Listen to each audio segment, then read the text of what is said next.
The Secrets of Doctor Who is brought to you by the Star Quest Production Network and is made possible by our many generous patrons. If you'd like to support the podcast, please visit sqpn.com/give.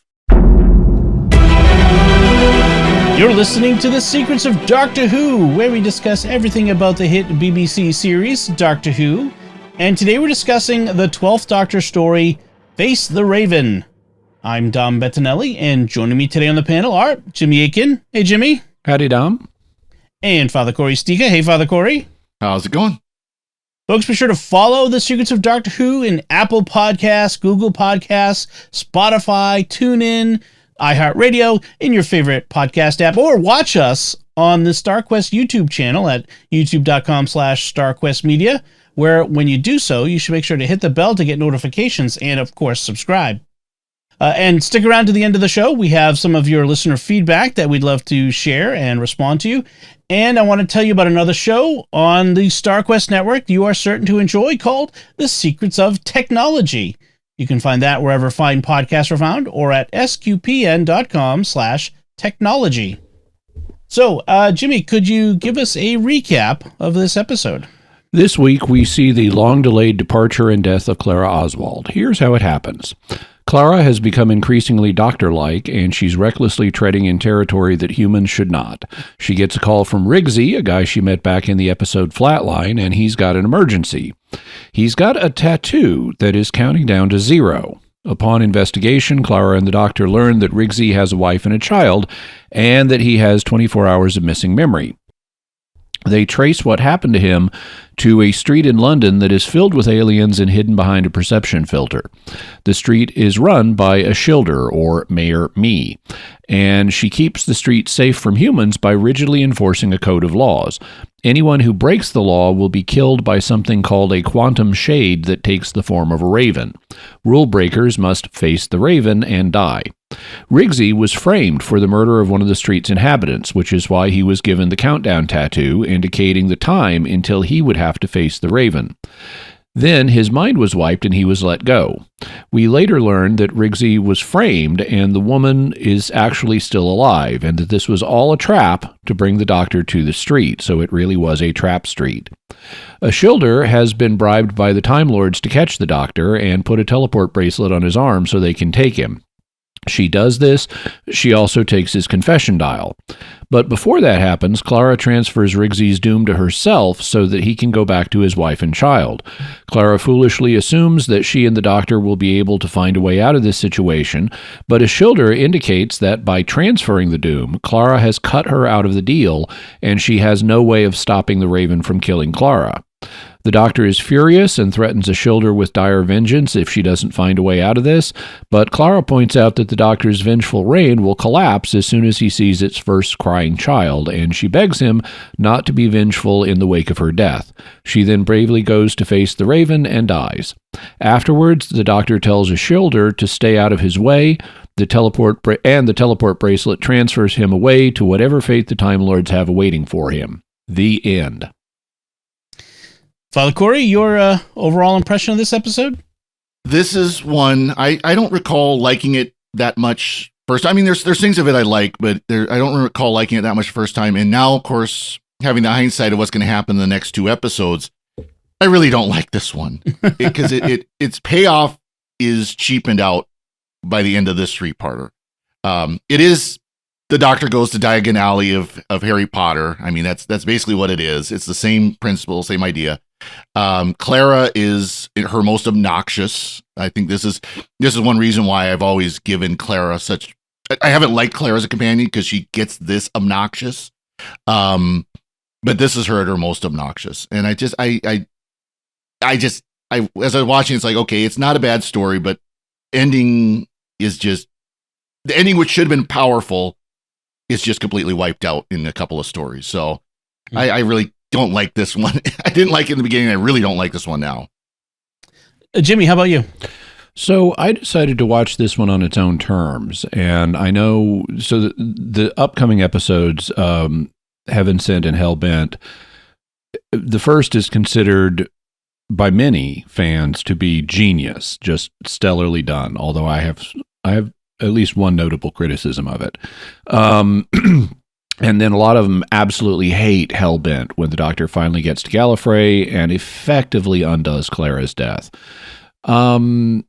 So because we have these major up and major down episodes, at least according to the opinion of many in fandom, that follow this, I said, let's just take this on its own terms and pretend that those episodes don't exist. Put myself in the position of someone who hasn't seen them yet. And I thought the story was okay. I don't view Clara as being obnoxious. I view Clara as being unhinged at this point. There is a moment where they're doing a scan of London from above using the TARDIS, and Clara is hanging out the door with the sonic sunglasses on, scanning the ground below them, and she almost falls completely out of the TARDIS while they're in midair. And she's exhilarated by it. And Rigsy says to the Doctor she enjoyed that way much more than she should have. And the Doctor says something to the effect of, you notice this is an ongoing problem. Mm-hmm. And so they're showing Clara as going down a bad path. And I think it's fair to show a companion doing that. Some companions would. And so I don't fault them for that. And then her similar decisions of, I'm so clever now, I've been traveling with the Doctor, and I'm going to take your doom on me, and then the Doctor and I will figure a way out of this, when in reality, she's dooming herself. She didn't have to. If they had let it play out, once they established Rigsy's innocence, Ashildr could have lifted the doom on Rigsy, no problem. It was because Clara intervened and took the doom on herself that Ashildr couldn't fix it. So this is just showing the consequences of a companion getting too big for their britches, and I don't have a problem with that in principle. Having said that, it's not my favorite episode for one reason, because it's got Ashildr in it. But I thought the death itself, where the Doctor is swearing bloody vengeance on Ashildr if she doesn't fix the situation, and Clara finally redeems herself after going down this dark path. She realizes, I'm the one at fault here, Doctor. Do not let yourself take vengeance. That's never going to work anyway. Don't be vengeful, and I'm going to accept responsibility, and I'm going to go face the Raven. And she does. And all of that, regardless of what happens later, all of that is good character decisions. So Clara redeems herself here. So even though it's not my favorite episode, I thought it was okay. And I also thought that of the companion deaths that we've had to this point, this was one of the better ones. Thus far, we had Katarina die during the time of the first Doctor, and she sacrificed herself to save the Doctor, but basically she was a little girl getting airlocked. Mm-hmm. Then Sarah Kingdom, also in the Daleks' master plan, also died when the Time Destructor went off, and she aged to death. Then Adric rode the spaceship to kill the dinosaurs. Chameleon was deactivated by the Doctor, but he barely counts as a companion, and that was a mercy killing anyway. But in terms of a companion having time to think about their death and accept it as responsibility for their actions, Clara's the first time that's happened on the show. Katarina did self-sacrifice, but it was unplanned. It was just in a momentary emergency. I've got to stop this guy, and we're in an airlock, and otherwise the Doctor's going to die. So that was self-sacrifice, but it wasn't reflective the way Clara's death was. It wasn't an accepting of personal responsibility. And so I actually thought that was interesting. Okay. For my part, I've often remarked how much I hate Moffat's Nobody Ever Dies ethos and how it cheapens the sacrifices made. And so apart from that very last bit, that knowledge, I kind of enjoy this episode. It had the Doctor at his 12th Doctorist. It had the quippy dialogue that Moffat is famous for. It had some fun bits running around London and finding hidden aliens. And so I like those things. I like the concept of the quantum shade as a, death sentence counting down and all of that. So I did enjoy it, but it's just that very ending. And I want to say more about that as we go along. But that cheapening of the sacrifice, that emotional cheat, basically. Yeah. That when you do this and you build up and you get the viewer is emotionally engaged, and then 2 episodes later, it's all undone effectively. I know that she's really in between. She's going to die eventually, but so are we all. So it's effectively undone, and that continues to annoy me as I rewatch it. So, I was going to play this Uncle Roger, the YouTube video guy who does a parody of his Asian uncle. I was going to play a clip of emotional damage when I talked about it, but I couldn't get that in time. So, but just imagine that. So, is it me, or do all of the episodes that don't completely live up to their billing, do they always start with the Doctor and his companion boarding the TARDIS, laughing and getting along and all? Because I noticed that, like, as this episode begins, the 12th Doctor and Clara board the TARDIS, and he is his getting alongest that he's ever been. Like, oh, that's a sure sign this companion is done. I just feel like sometimes with certain Doctors, it's been that way. Well, maybe it's like in a horror movie where you get to the end and there's this happy music and everyone who survived is safe, and all of a sudden the killer lurches out again. Yep. I know. The killer's never dead. I enjoyed seeing Riggsy again. I think he was good in Flatline, and he was pretty good in this one. He didn't get a lot to do, but it was nice to have him here. He's basically a MacGuffin in this, but it's nice to see him again. I like the continuity. Yeah. And I like that they gave him a family, and that provided some nice touches where the Doctor sees the baby, who's just a little baby, and says to Riggsy, "Did you make this human?" and the Doctor, as they're getting ready to go on the adventure, the Doctor turns to Clara and says, "Bring the new human." And I really feel like that was an intentional inclusion to set up Clara's line at the end about, you'll run into the first crying child, your reign of terror will end. You could never really carry out this threat. And I did like I always enjoy when the Doctor like the New Who, when the Doctor encounters the babies, especially like when the 10th Doctor, 11th Doctor, and wasn't the Lodger, it was the other episode where Craig. Craig's baby. I was trying to think of the bit, what he called this Stormageddon. Yeah. I was going to say Strong Bad, but Stormageddon.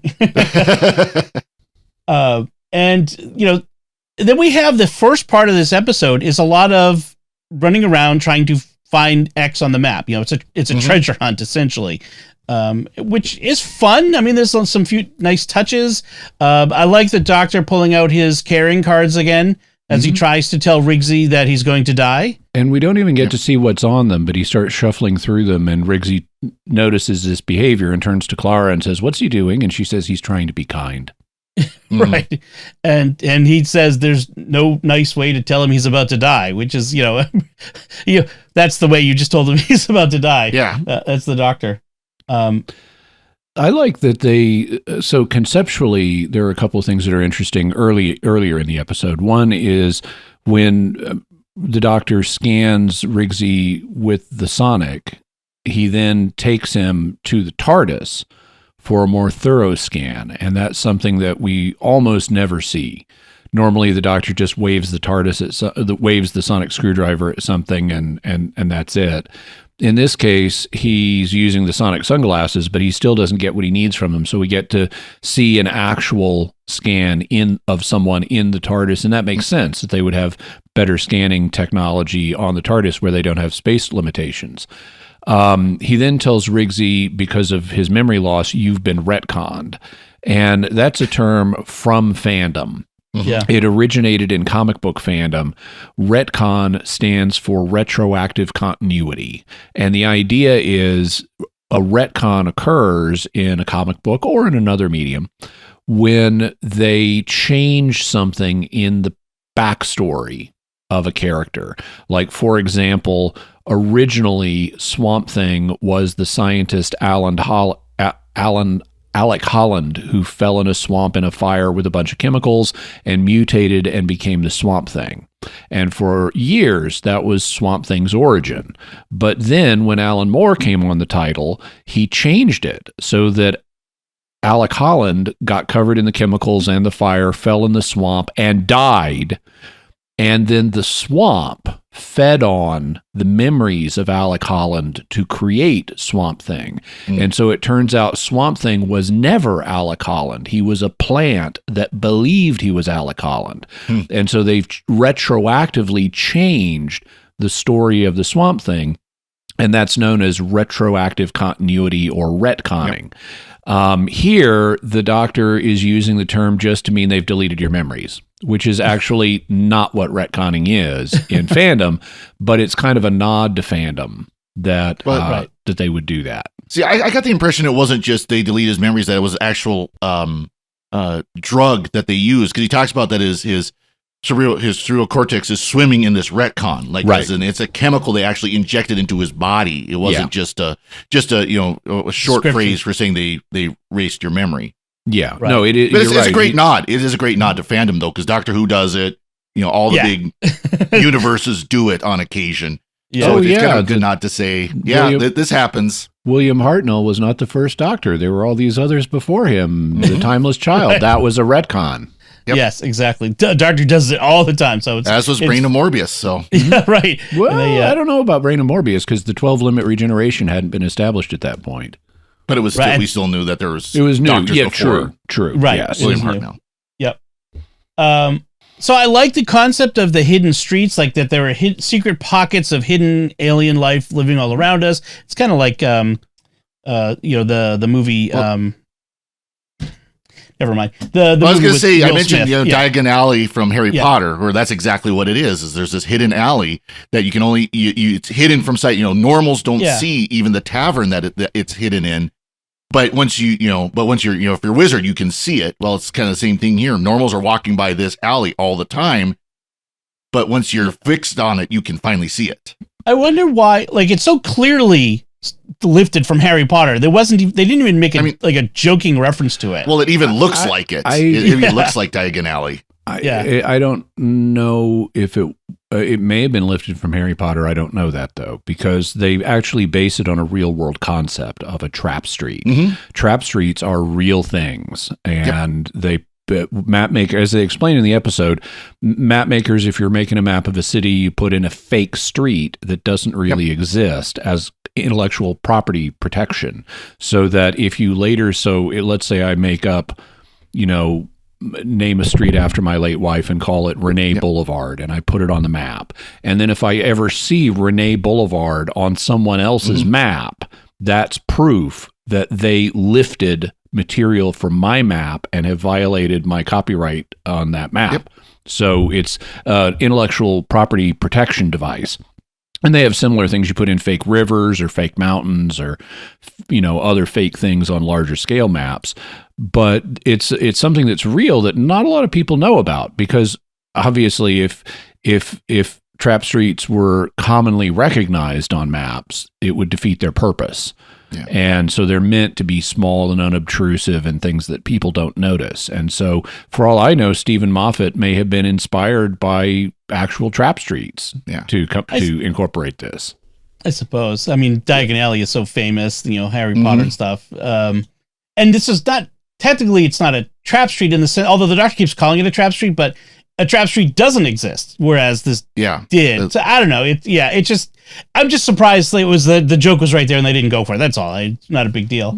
Yeah, and I wonder, first of all, talking about trap streets, I wonder if Google and Apple and their mapping services have trap streets. I don't know if that's ever been explored, but but in the way I got kind of the impression too was this was actually a street that Mayor Me / Shilder had blocked in, so that this had been on maps previously but isn't anymore. Right. And that's why. Right. And became a trap. And it's just called Trap Street because that is the concept they're looking for. They're looking for a street that doesn't exist, but it's on maps. And it's essentially a perception filter. They never say perception filter, but they throw there's a perception filter. I thought they did say something say like that. Oh, yeah, okay. They said something about perception block or something like that. Right. I do like the doctor's line. My goodness, a whole London street just up and disappeared, and you lot assume it's copyright infringement. Which I thought that was good. And I like the process of finding this trap street. Like, they have a whole thing, and there's a voiceover as they do it, and they have to look for anything that's too ordinary, and they have count. And when you realize you've lost count, that's a sign you may have found it. Right. And then Clara is going to get a box of the doctor's most distracting noisemakers in order to, distract them from, whatever is blocking them and to help them find it. When it turns out it's just Rigsy actually finds it while they're standing there, because Clara brings his phone, because his phone was broken and the TARDIS fixed it, which, better than the Apple Store. And then, although it was an Android, but she brings it, and it's whatever it was, the voicemail that was on the phone is what triggers Rigsy's memory. It gets through the memory block, so not erased, but the TARDIS does a memory restore on the phone. It recovers all the files. So it turns out that this trap street is a refugee camp that Ashildr has set up, and she reveals, I hate calling her me because I think it's a dumb name, so I just call her Ashildr. Yep. Yeah, because it's what the doctor does. And that's what Clara does too, yeah. Yeah. She's set up the doctor as an opponent. Like, she's keeping the world safe from the doctor. And it seems kind of weird. And I remember she did this at the end of the last time we saw her in the Middle Ages. And I'm kind of puzzled. Why? Like, the doctor saves the world so often. Why is it she has this thing that she has to save the world from the doctor? It's kind of weird. When the doctor saves the world, there's frequently collateral damage and risk, and she's trying to mitigate that damage and risk. Okay. Yeah. And are we retconning that she's been, like, every time the Sycorax showed up, when the Sycorax showed up, she saved people and all that sort of stuff? Presumably she's been doing something in the background for the last 1,000 years, or at least the last 300 years. Yeah. I mean, you can do, like, the doctor, she's only on this part of the doctor's timeline and only dealing with, they'd throw something like that in. They don't, but I mean, you could headcanon something like that in there. But yeah, you could presume that anytime since, at least since when she was that she's been in England, she's been affecting things behind the scenes. Back from France, where she was last time we saw her. Yep. And so she's running this camp, and which includes things like Cybermen, like refugee Cybermen and other, beings. And it was at least a Sontaran and some Jadoon. I remember, the cops were Jadoon. Yep. And so she's the one who threw the quantum shade on Rigsy. And it's going to turn out that all of this, the fake murder, the Rigsy, is an elaborate plot by the Time Lords, which they don't actually tell you it's the Time Lords in this one. Correct. They imply we find out next time. They imply it. It's all been this elaborate plot to trap the doctor, which seems, I don't know, that I mean, it's a I guess to trap the doctor you have to have an elaborate plot, I guess, but well, it seems like they took it far. Unless you're the Time Lords and can just time scoop him out of his own timeline, which they've done multiple times before. Right, including this one. When they dropped him on, I think they dropped him on Scarif. So, but the doctor is here now, and he's going to solve the crime. But he says, "I won't stay unless you give me your personal guarantee that Clara will be okay." And Ashildr gives her absolute personal guarantee that Clara will be okay, which seems like a weird thing to guarantee. And is the basis for plot point, right? And that becomes the basis for Clara's overconfidence that nothing bad can happen to her in this. I mean, she cites this as why nothing bad, why taking the quantum shade won't hurt her. She does the whole. Well, the doctor's always going to fix everything. He always fixes everything. It's like, you've been with him when he wasn't able to. And you've seen a lot of people die around him. What makes you think your day won't come eventually? Yeah. I mean, Danny Pink being a prime example. And she, in fact, mentions Danny at the end of this. And maybe this is all part of the hubris that Clara has built up in herself. So there are these telepathic worms that create this field and this perception filter and all of that. That, as Schilder says, they normalize everything within the compass of your expectations and experiences. So when you see aliens, you don't see aliens. You see what your experience expects you to see, which leads me like, why is the Doctor then not seeing aliens? Because even he is normally around people that look human, whether on Gallifrey or on Earth. Mm-hmm. Right. Okay. I do like they show it from Riggsy's point of view, where he's so rattled by this whole thing that the filter's not working 100%. So every once in a while, it flickers and you see, the head of whatever alien it actually happens to be. Yeah. Like the guy it looks like he's unwrapping a bandage, and really he's like grinding on the skull or on the helmet of a Cyberman, things like that. Right. That's when Schilder. This is about when the Schilder says, "Don't worry, we're perfectly safe," and the Doctor says, "Yes, a phrase I find is usually followed by a lot of screaming and running and bleeding." Yeah, which is true. Actually, I wonder though if the Doctor does eventually. I was just thinking about this, where he sees through it, because there's one point where he talks about how many different species of aliens he sees. Yeah, right. He encounters. So I wonder if eventually he's able to break through that filter. Yeah, I understood it as the little flashes we see are being experienced by the characters, including the Doctor. And so when he gets there and an indignant bar patron on the sidewalk stands up and glares at him, we get a flash of that's a Sontaran. Yep. And I assume the Doctor perceived that as well. Yeah. Right. Oh, that's possible. The two aliens that we actually don't get a perception filter for are the murder victim Anna and Anna's child. We'll get into that in a second. Who have their Januses? That's their species. They have a face on the front and back of their head, after the Roman god Janus, who sees to the future and the past. And so I thought that was interesting too. Like, they're not filtered, which is kind of interesting.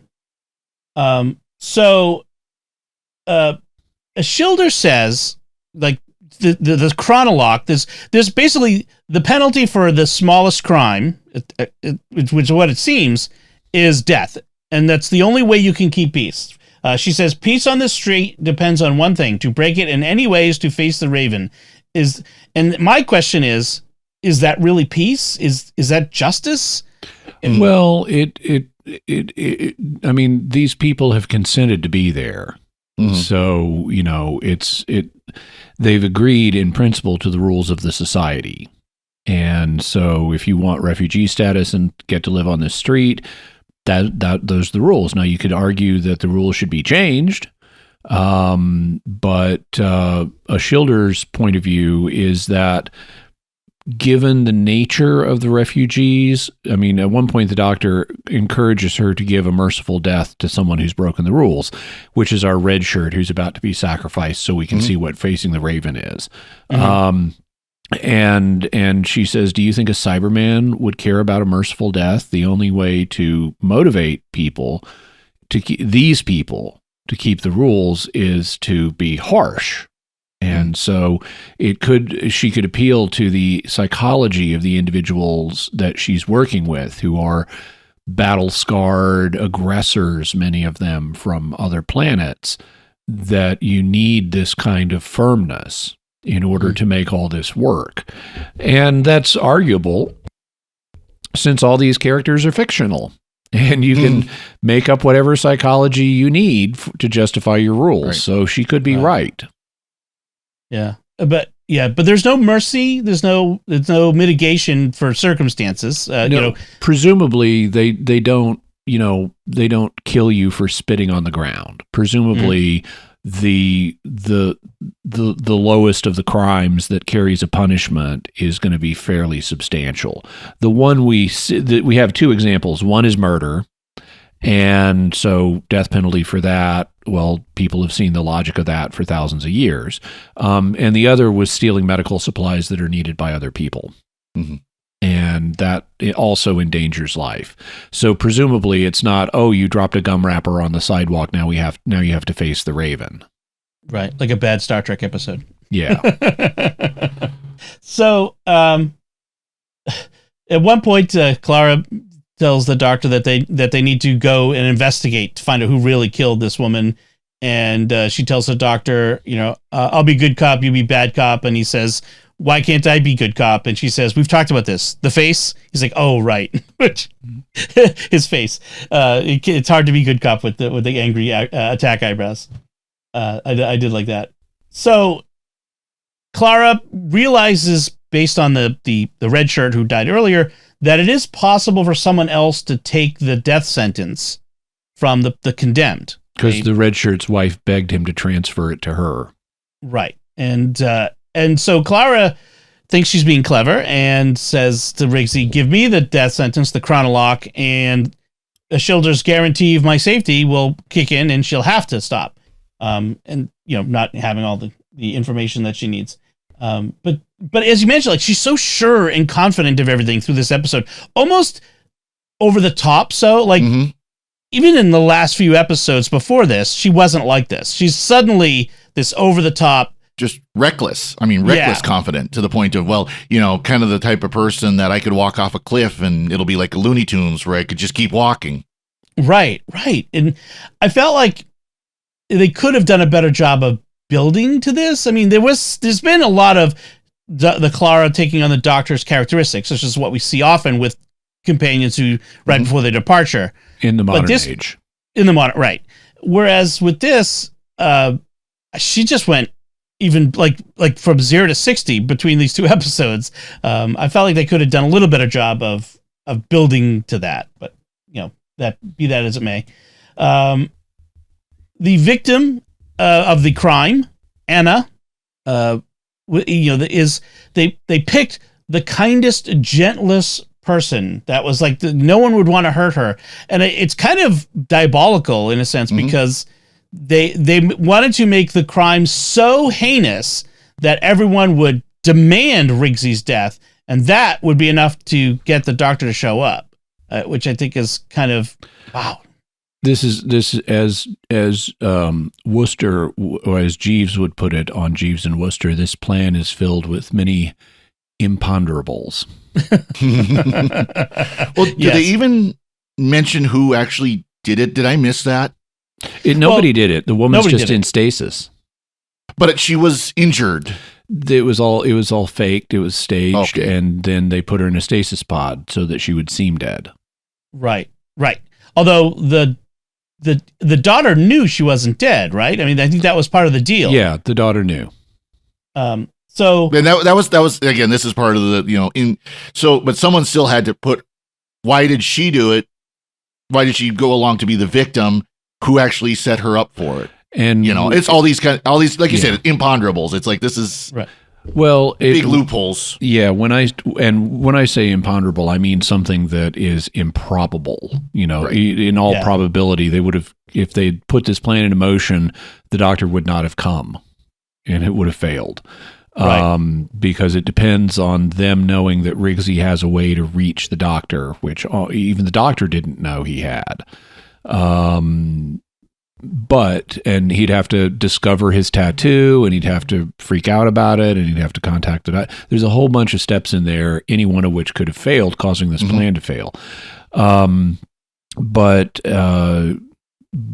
in terms of the woman, she obviously had to be, presumably was convinced to go along with this, although we really don't know, because she's in a weakened state when they take her out of the stasis pod, and she barely has any dialogue. Yep. Yeah. Everything we know, we learned from her daughter. I mean, when Rigsy, the only way they would know that Rigsy could contact the doctor was where, after this had happened, he stumbles over her body and is accused, and he says they need to contact the doctor. And that's about the only way they could have known with any certainty that he even knew of the doctor. They had to know, like someone called him and got him there, so they had to know that he knew the doctor in the past. Presumably, they observed him during Flatline or something like that. Right, the Time Lords somehow. Right. So one of the aliens, his name is Rump, the doctor, interrogates him, and he basically says that even if Rigsy didn't do it, then it means that one of the aliens on the street did it. And so that will cause more violence and disruption and lose the safety of their sanctuary. And so it's better that if Rigsy take the blame anyway. So Rigsy gets to be a scapegoat. Again, not very just, but that's alien psychology, as you mentioned, could explain that, alien morality.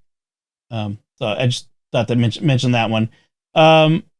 So let's talk about Anna's daughter, who is called Anison, which or Anison, which she's pretending to be a son because the sons of the Januses, the male Januses, are not psychic, and so they're trying to protect her from being known as being psychic. Whereas the female Januses, according to this version of things, their forward-facing face is precognitive and their backwards-facing face is retrocognitive and can see the past, which is part of why Anna is so empathetic and so beloved on the street, because she sees everybody's past and is empathetic to where they are now. She understands what they've been through.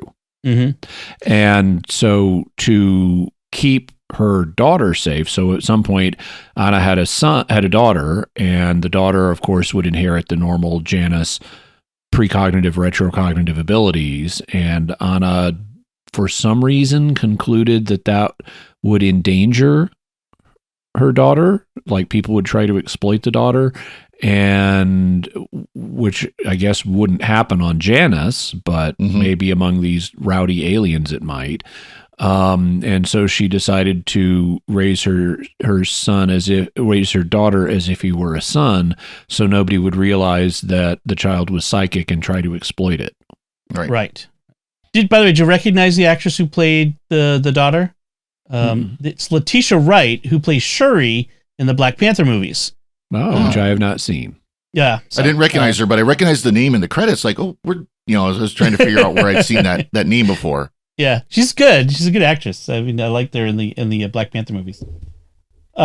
So everything is designed to be a trap for the Doctor, as we said, including this thing where they want him to put a key into this very futuristic alien technology with the stasis thing, but the way to unlock it is to turn it off is a keyhole that the Doctor's Tardis key will fit into. But he's going to do it anyway because that's something the Doctor will do. And he thinks that it's because Shilda's trying to steal the TARDIS, but that's when she reveals, nope, that's a transport, a transmat bracelet on you. And I kind of laugh about the prop of that big console, and as they're building, it's like, okay, we need a lock, so let's go down to the hardware store and just buy an off the shelf door lock. Yeah, right. That's what it is. It's one of those silly things. As soon as I saw it, it's like, some intern literally got sent down to the hardware store just to buy a deadbolt, just so they could put that lock in there. Exactly. So, and then we have, as you mentioned, Jimmy, this really interesting back and forth between the Doctor and Clara, where the Doctor, he knows, like, this is like one of the few times the Doctor knows that there is nothing he can do to stop what's coming. And the Doctor always has a way out of things, but this one he doesn't. And he's talking about he's going to rain holy hell down upon, a shoulder and her street and, everything.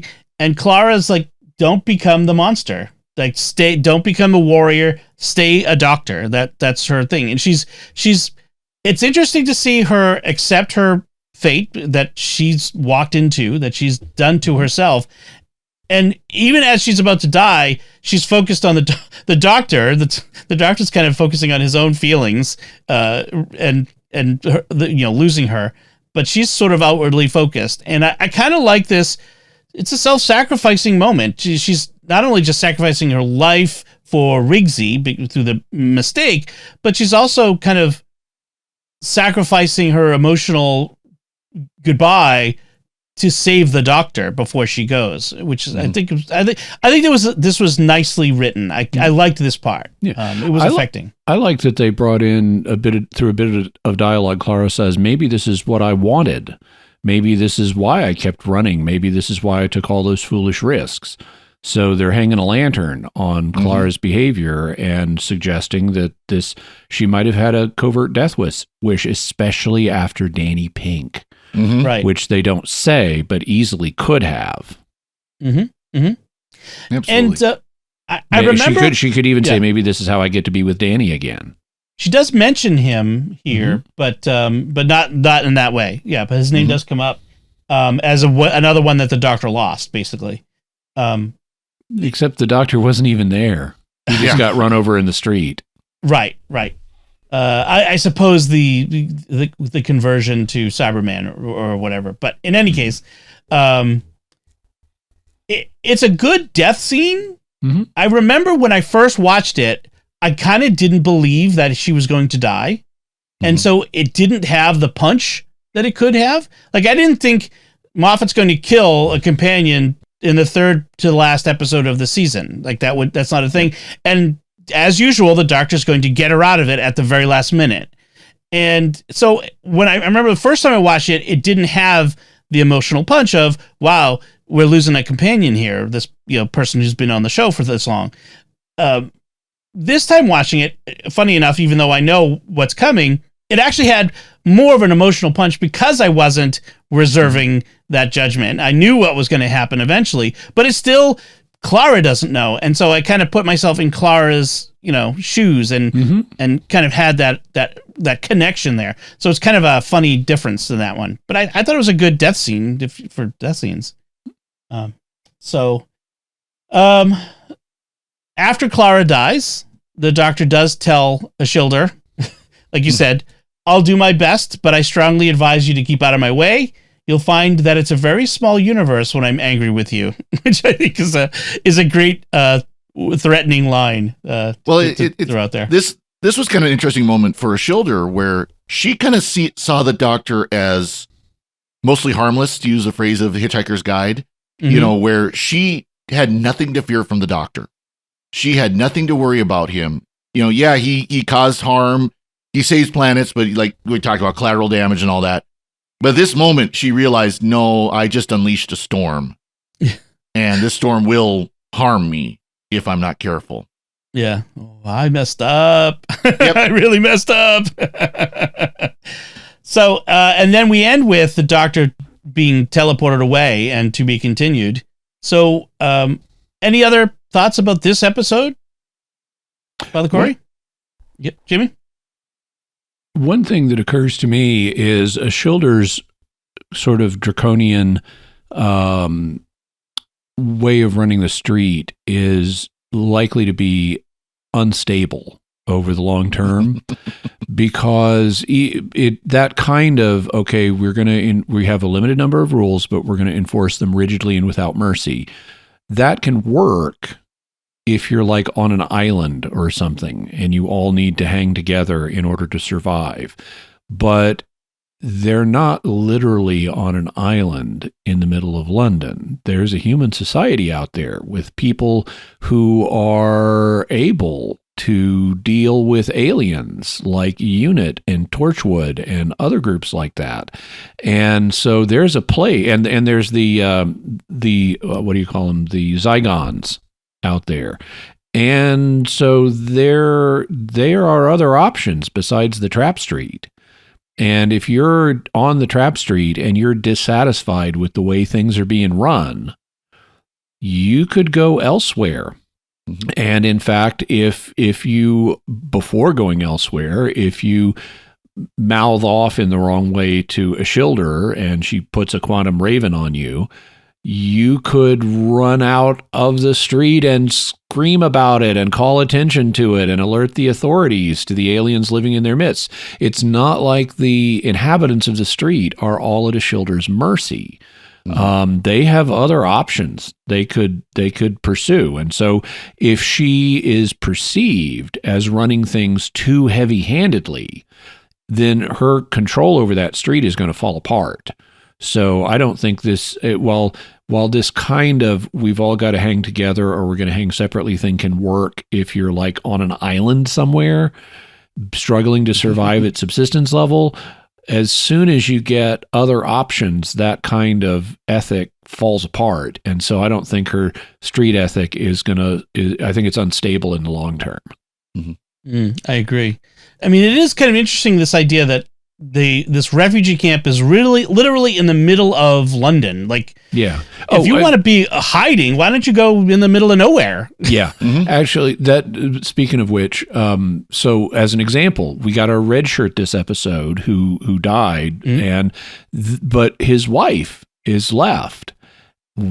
She's going to be unhappy now, presumably, at what happened to her husband. She tried to take the doom for herself, and he wouldn't let her. So she's exactly the kind of person that could lead a revolt against me, or just walk out of the street and straight down to the Tower of London and tell UNIT all about it. Right. Yeah. Yeah. I wonder, like, the Doctor kind of says implies that there are other hidden streets where there are other enclaves. I'm kind of curious, but maybe in other cities even. So kind of interesting. All right, so I think that does it for our discussion of Face the Raven. So we'll be getting to the final 2 episodes of this season of the 12th Doctor soon. What a roller coaster it may be. Yeah, we're gonna have the 14th Doctor in between, so that'll be fun to see. Yes, coming very soon. As you Back to the Future. But before we go, we do have that listener feedback I mentioned, and so our first feedback comes from our episode where we discussed the Mission to the Unknown, the first Doctor story that didn't have the first Doctor in it, and this came from Colby Thomas on Spotify, who wrote, the Daleks unaired pilot is available as a Big Finish lost story. It was so unpopular that it later was paired up with a second Doctor lost story as a box set. I could only get through 11 minutes. I am afraid I haven't heard that one yet, but it wouldn't surprise me. The idea of building a series around the Daleks would be very problematic. Yeah, building it around the villains, that's the trick. Well, it's not just the villains, but I mean, you can have like the Jerry Anderson UFO series where you're focusing on the humans that are fighting the bad guys. Right. And you could do that. But trying to have Daleks as the main characters when they're that non-expressive and cookie cutter in their dialogue, I mean, you can't go on for season after season with Dalek choruses of exterminate several times an episode. Yeah. And the BBC did do during COVID a 6-part animated Daleks miniseries, but it was again a one-off miniseries about one adventure, if you will, one conquest of the Daleks. You know, right. It was very different than something like an actual series. Now, the idea of like humans or a group of aliens that get together to fight the Daleks, that could make an interesting series, but the focus wouldn't be on the Daleks. It would be on the people fighting them. Yeah. Right. It's true. So our next feedback comes from way back on our episode 78, when we discussed the Keys of Marinus, another First Doctor story. This comes from Mark Gillies, who wrote on YouTube. Dom mentions that Susan is immature in this serial. Carol Ann Ford herself was upset about how the character was written, and he's quoting here from a website, as she felt that she was written like a child, describing her character as pathetic, end quote. So yeah.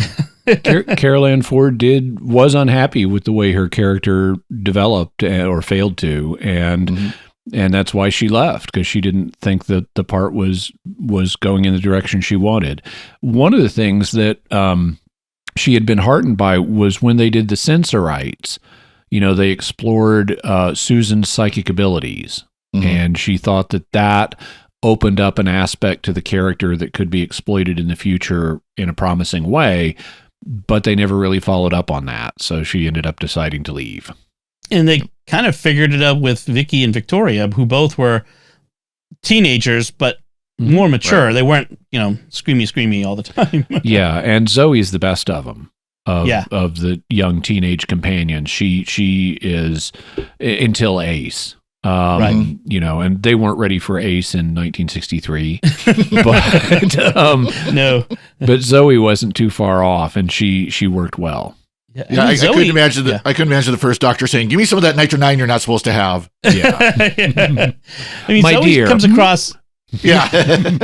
She comes. Anyway, I was gonna say Zoe comes across as like in her 20s, but I guess she is pretty young, like a late teens. I mean, I think that's what they established. So, anyway, our next feedback comes from our recent episode on The Mind Robber, also from Mark Gillies on YouTube.